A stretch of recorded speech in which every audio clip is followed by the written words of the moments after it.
Okay, sa malaki naman tayo. Ikot muna tayo ng 300. Okay, ulitin ko lang na banggitin sa inyo na pang-5 beses ko na itong sasabihin. Na itong data ko, hindi ito ang itinuturo ko. Uulit-ulitin ko yan na hindi yan ang tinuturo ko, kundi yung proseso. Itong data ko, kasama ito sa pagdedemo. Hindi pwedeng wala. Pero hindi yan ang pinapakopya ko, hindi yan ang aral ko sa inyo.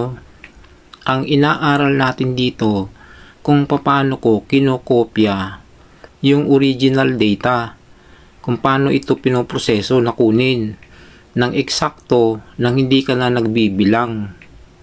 Okay, so ulitin ko uli, hindi yung data ko ang itinuturo ko, kundi yung proseso kung paano kinokopya yung original na data.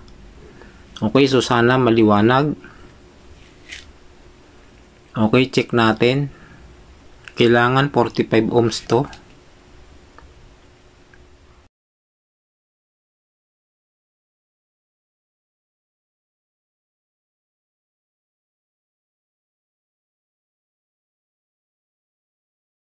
Ayan, 43 ohms lang. Kulang pa tayo ng 2 ohms. Gawin na nating 320.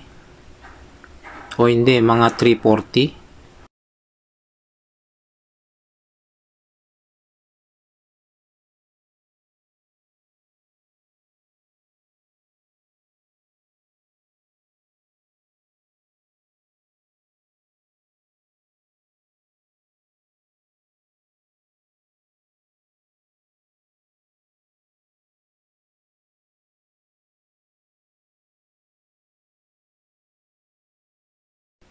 Oops, sobra.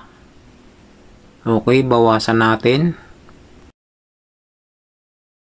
Okay, gawin lang nating 320.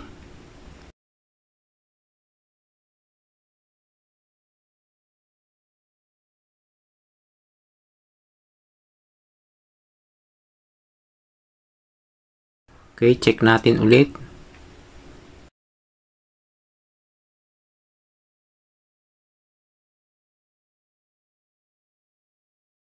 Ayan, 45 ohms. Sakto.